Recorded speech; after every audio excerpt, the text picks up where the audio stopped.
Hi everyone, here's a bit of a bonus video for this week. If you watched a little while ago, you will have seen that I was approached by a company to ask me if I would review some of their products on my channel, and I've been approached by a second company. Now this is a website called Onedaysaving. It is an extensive craft website. They specialise in diamond painting kits, but they've also got a massive selection of cross-stitch kits. Their website is absolutely enormous. I think there are 32 pages of cross-stitch projects that you can choose from, and something similar with diamond painting. They also have a range of craft supplies as well, and they do this amazing thing where you can have your photo turned into either a diamond painting kit or a cross-stitch kit. So they do personalised kits as well. Now if you go over to their website, I have put a link in the description below, you are bound to find something that suits your style. They have an enormous range of styles to suit all tastes, and they've got a range of kits to suit different abilities as well. Now I used to do cross stitch quite a lot when I was a teenager, and it is a great gateway into needlecrafts. Now there is a skill and artistry to cross stitch all of its own, and you only have to look at cross stitch done well compared to cross stitch done badly to see that there is a real skill involved. But it's also a great mindful activity because the design is all done for you. It is predominantly counting. So I ordered a number of kits, which I'll show you shortly, but I also asked them to send me some of this. Now it's become a bit of a thing on my channel that I match my nails to the piece of work that I'm stitching. Now the problem with nails is that it's very difficult to wear a thimble, and I noticed this on their website, and I've seen it in a number of places since. I didn't even know it existed, but it might be the solution to all my problems.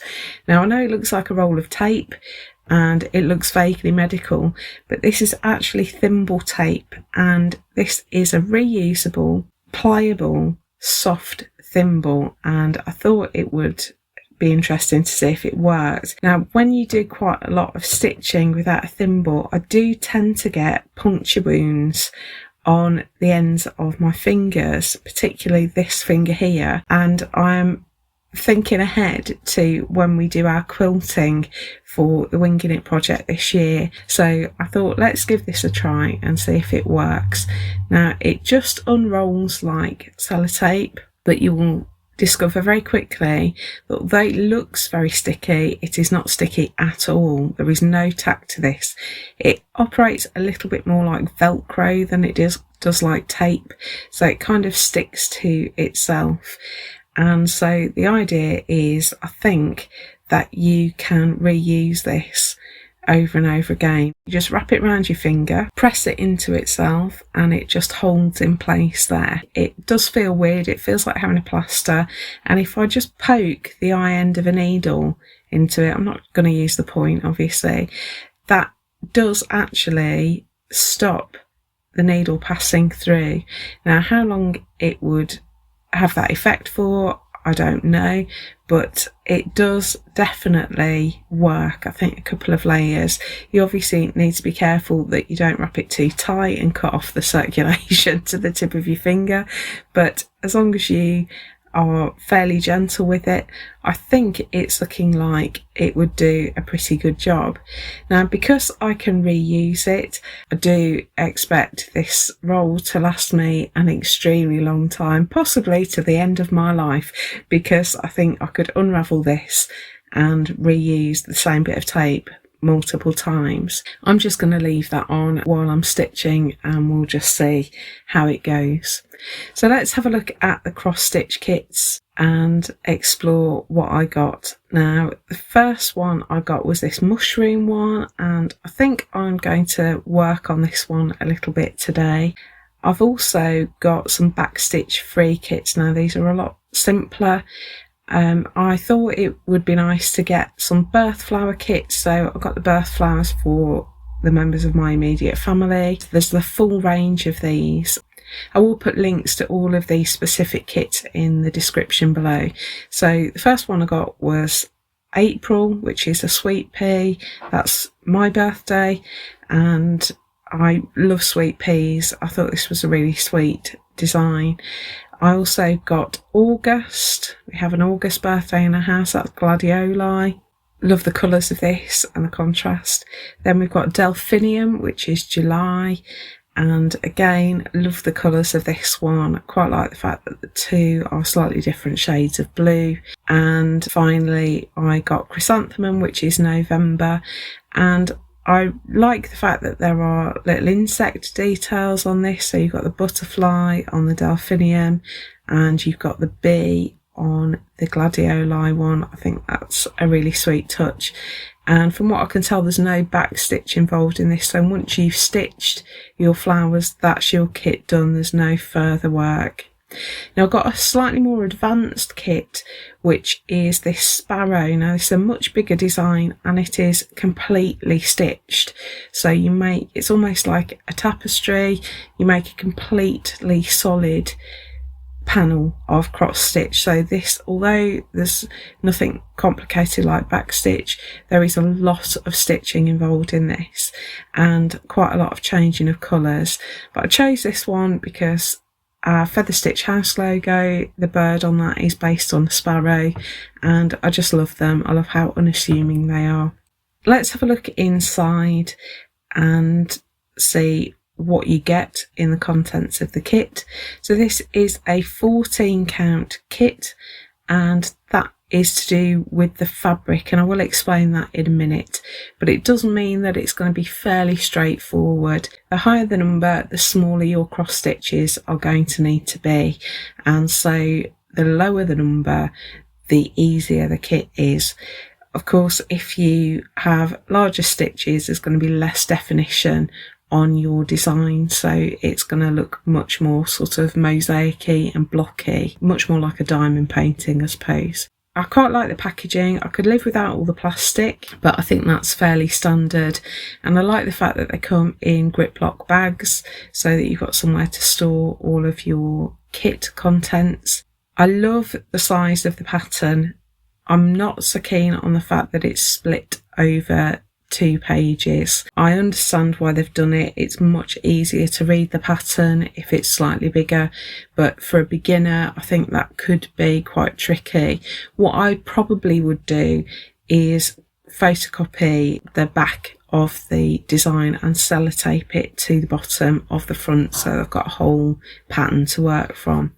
But you've basically got symbols in each of the squares that relate to a thread colour, and you use the key on the back here that has got the shade of thread. I like that the fact that they've added the DMC codes as well, so if you make a mistake or run out of any thread, you can replace the colour with DMC, and it's not the end of the world. A lot of kits don't actually give you the thread colours, so I do quite like that.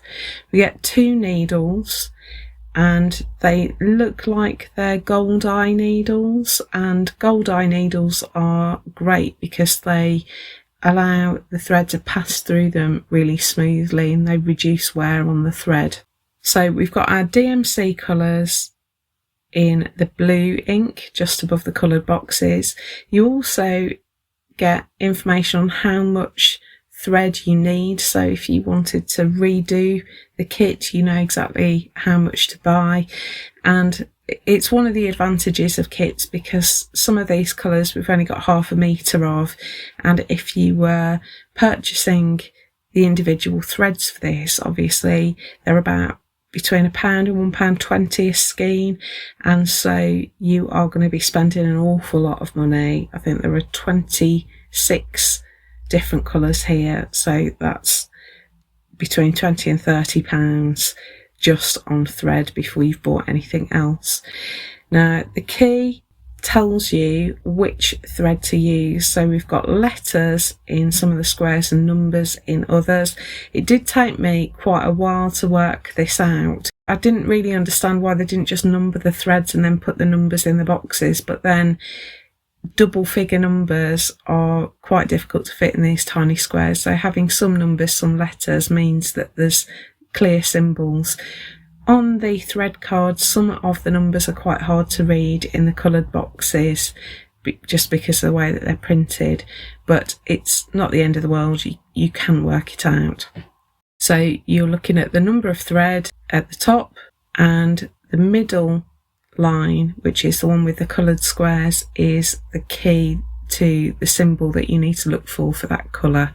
So for example, thread colour 11, you stitch into any squares on the pattern that have a letter A in them, and so once you've got your head around it, it's fairly straightforward. Now the pack does say it is cotton, and I thought we would put that to the test, and the way you test that is by setting fire to it. We love a bit of fire on this channel, and as suspected, the thread melts. It doesn't burn like a wick, it melts, and I don't know if you can see that.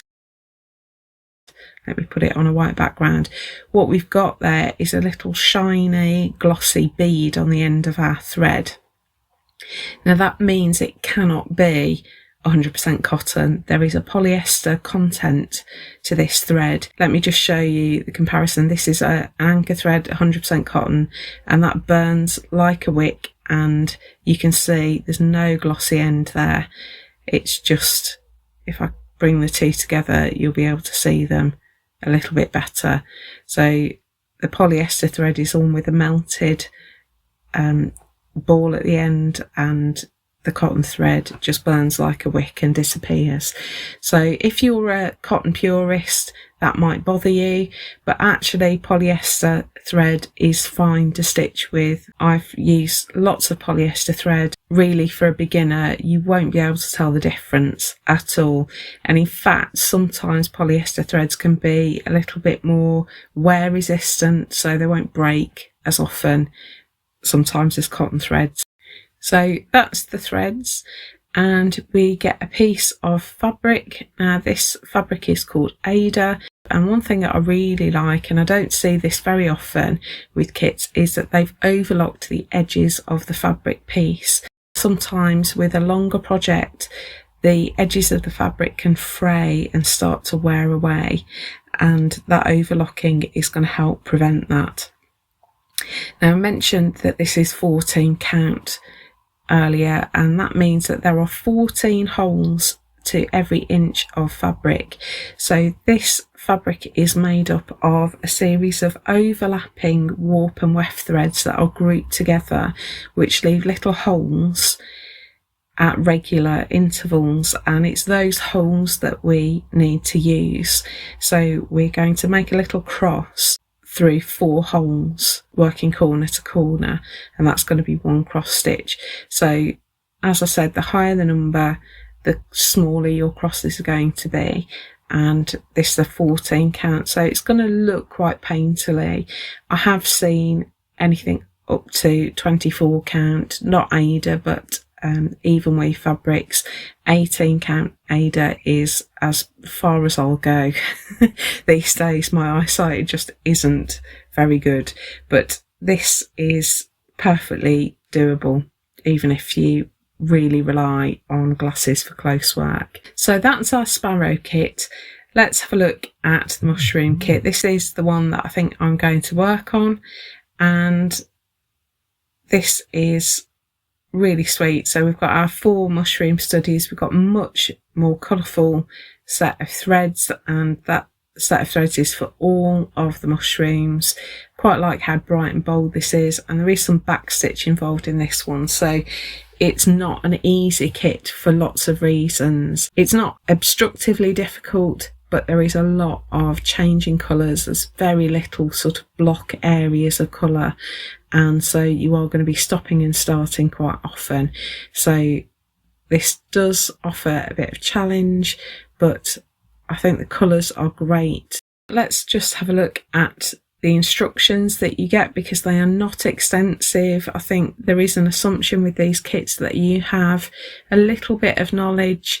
If you are a total beginner, it would be worth having a look at some YouTube videos on cross stitch, or just watching to the end because I want to show you how to do it. The instructions are not brilliantly translated, so I think this is a company based in China, and some of the translation of the instructions is a little bit unclear. I'll say that. You can work it out, but you, again, probably are better off searching. If you're a complete beginner, you probably are better off watching a couple of tutorial videos to get your head around it. You get some instructions about how to use your thread. So we've got a 14 count kit and we're instructed to use 2 strands, and we just get a little picture reminder to tell us that these threads are divisible. We also get a set of instructions for printed kits and a set of instructions for counted kits. So we need these instructions, and it's just telling us how to use the thread card and to follow the instructions on the pattern.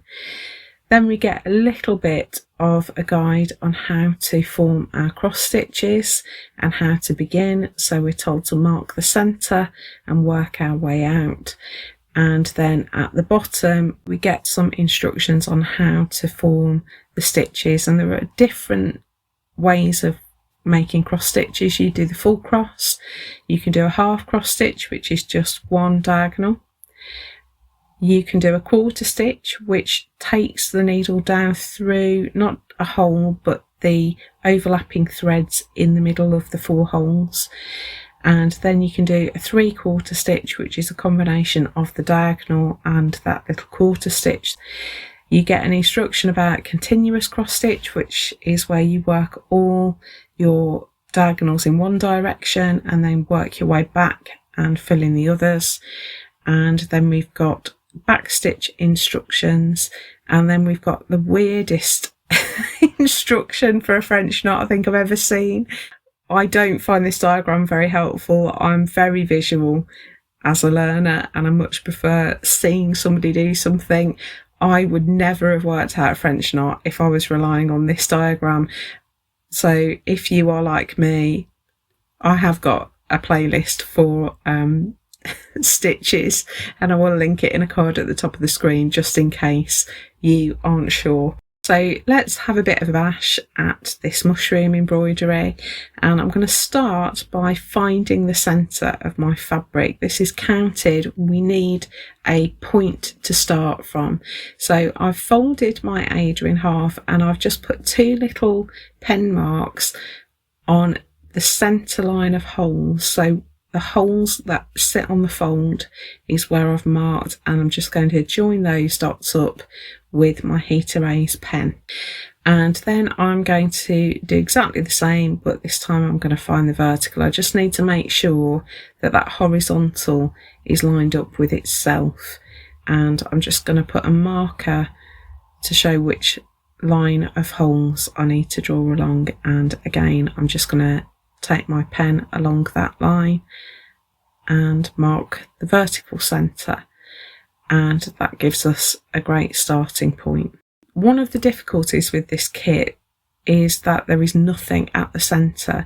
So if we were working on our sparrow, we'd find our centre, which is marked by the red lines here, and then we would work out either in a spiral like that, or we would work in quadrants. So we'd do our top left and then our top right, starting at the centre and working out to the right, and then we do the other 2.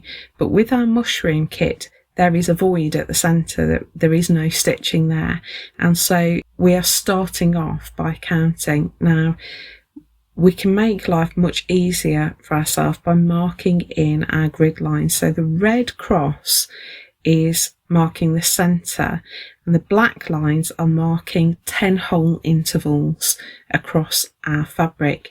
So if I look at that first black line closest to the centre, it is 1 hole across from my centre line. So I'm just going to mark that first line with a different colour heat erase pen. You can't see it very well. I'm using a different colour so that I don't get confused between my 10 hole lines and my centre marker. So then I'm going to count across 10 holes, and it helps. I'm actually dotting the fabric so that I can see where I've counted to, and then I'm going to draw in another line. I'm just going to repeat that right the way across, so another 10, and then draw a line, and another 10, and then draw a line, and I'm counting how many sections I need to mark off before I get to the right hand side of the design. I'm going to do the Fly Agaric mushroom in the top right. So now I'm marking in my horizontals. This time I need to position my horizontal line above that centre marker. So I'm counting, I think there's 4 holes, and that's where the first line goes, and then I can count my 10 hole intervals from there. So now I can basically position anything on this design according to my pink grid lines. I think we're going to start with the bit of grass at the bottom left. I want to start as close as I can to my centre marker, and then I can work my way out. You could actually start anywhere you like, as long as you're happy to count. I'm going to start with this bit of green down here. These squares have got a K in the box, so I need to find the right thread. It's thread 19, and I'm just going to pull that out. Now these are enormously long pieces of thread, far too long to work with, so I'm going to start by just cutting them in half. It's far more manageable. You could take out a single strand of the full length and loop it through your needle and double it up. I don't really like doing that, because if I make a mistake it's really hard to unpick and rework anything, because your needle is trapped inside, but you can work like that perfectly well. Now I'm going to knot the end, but we're not going to actually have any knots on our work. It is much better when you're doing cross stitch and counted work like this on Ada that has holes in it to have no knots, because they will show through. So what we're going to use is something called a waist knot. Now I started off to the left. I wish I'd started off to the right. You can tell that I haven't done this for a long time. So if I'd gone down on the right, there's much more stitching there to cover over a trailing end of thread. So I need to count where my first stitch belongs. So I've counted how far up I need to go, and that's where I've left my needle. And now I'm just working out how far across I need to go, and I can then count onto my fabric just to make sure that I'm starting in the right place. And it's really worth taking your time with this, because if you get your starting point wrong, everything else is going to be wrong following that mistake. And the question you need to ask yourself is, how does she know? The number of times I have made an error at the beginning of a project and ended up having to unpick tons of stitching because it's all gone wrong. So it's worth taking your time. I brought my needle back through to the front of the fabric in that starting hole, and I've gone diagonally down to the right to form the first part of my stitch. Now I've counted how many stitches I need to go across on my pattern, and I'm just going to work my way over to the right, making my diagonals that are going top left to bottom right. Now a little disclaimer here, lots of people work their stitches in the opposite direction. It really doesn't matter. I was taught by a left-hander, so I think I cross-stitch left-handed even though I'm right-handed. It doesn't matter. The only thing that matters is that once you pick a direction, you stick to it. Your stitches should all be made in exactly the same way. So I'm going top left to bottom right, and then I've taken my needle directly up. I've got to do 3 stitches here, and I'm working back top right to bottom left. And so that puts all my stitches with the top thread facing in the same direction. It really shows. You wouldn't think it would matter. It looks awful if your stitches aren't all the same. So if you want a really professional finish, make sure your stitches are all going in the same way. Now I need to make a stitch directly below that, but because I've gone down through that hole, if I come back out, I'm just going to undo my stitch. So I'm going to do a little workaround, and instead I'm going to jump one hole to the right and make my stitch there. And this time I'm going to work horizontally back to make the stitch to the left, and that avoids me fighting with the thread. So you can keep going even though your stitches aren't next to each other. You just need to give a bit of thought to where you need to bring your needle through to be able to form your stitches in the right direction without unravelling stuff that you've already stitched. So I've put in my left hand diagonals and now I'm putting in my right hand diagonals, and that's essentially cross stitch. So that waist knot has left a trail on the back, and eventually I'm going to stitch another colour over that trailing thread, and then I'll be able to snip off the knot on the front, and the trailing thread on the back will be covered by my other stitches. That means that I leave no knots on the back at all. It's all just caught threads that are holding this in place.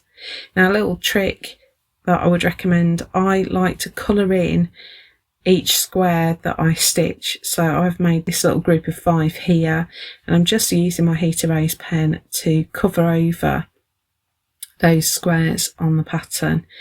Now I've got a little hop over to make some more stitches, and I think I had 4 in a row there, and then I need to come down, and I think there are 5 just below it, so I'm just going to put those in. So you can see that you don't have to stop and start your thread every time the thread moves or the stitches are in a different place, but what you need to think about is where you are going to finish it up and how that helps you get to your next spot. So I've got my 5 here.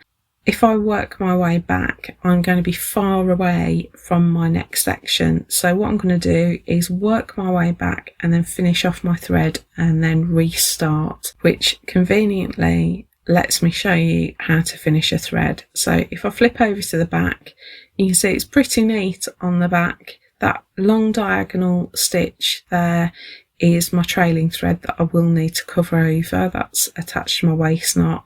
But to finish off your thread, rather than making a knot, you just slide your needle underneath some of the stitches on the back and pull through, and then you can cut off your thread there, and that thread tail is caught under stitches and won't go anywhere, so that avoids knots on the back.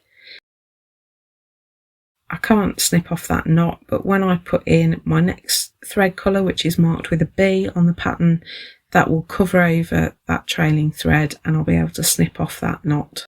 So that's essentially cross stitch. I'm just going to keep working on my pattern and then we'll come back and see the finished results. So here's my finished Fly Agaric. This probably took about 10 hours. The guidance is that a 10 hole square will take about an hour, so there's about 10 hours work here, and it was really peaceful, I have to say. The pattern was a really good size, easy to follow. You can see the back is pretty neat. My grandma would not have approved at how messy that is but it's good enough for me. Colours are enormously vibrant. I was really impressed. So I'm offering this as a prize. I didn't buy this kit, but this is my handiwork. So if you want a piece of Feather Stitch House cross stitch, you can win it by answering a really simple question. What did I change during this video? I switched something out. You let me know in the comments what it was, and I will draw a winner from the correct answers. Just one word will do. What changed? And you could be in with the chance of winning my Fly Agaric cross stitch and the remainder of the mushrooms kit. Now the others I'm offering as a giveaway, so we've got 5 other kits on offer. We've got the sparrow kit, we've got the November birth flower, that's the chrysanthemum, we've got the delphinium for July, we've got the gladioli for August, and we've got the sweet pea for April. So if you would like to be in with a chance of receiving one of these kits, put the appropriate word in the description below. So if you want the sweet pea, just put April, gladioli, put August, delphinium, put July, chrysanthemum, put November, and if you want the sparrow, just type sparrow in a comment below, and I will use some word search software to select a winner, so please do make sure you've spelt your word correctly. I will draw a winner on Wednesday the 9th of August, and I will let you know in the comments if you are successful, if you are the winner, and then we can email back and forth. I have to say, I've never done a giveaway before. This is a total first for me, so please bear with me. It's not affiliated with YouTube at all. I didn't purchase these kits myself. They were given to me by One Day Saving, but they haven't paid me at all for any of my comments. So if you like what you've seen, do check out their website, and the first 300 people to make a purchase, if you put in the code feather05 off, you will get 5% off your complete basket order. So I will put details about that in the description below. So thanks so much to One Day Saving for sending me these kits. It's been a lovely trip down memory lane to try a bit of cross stitch again. I haven't done it for ages and ages, and I do recommend them. They are great little kits and really inexpensive as well, so do check out their website and see if there's anything that suits your style. Thanks so much for watching. Have a great week, and I will see you in the next video. Bye.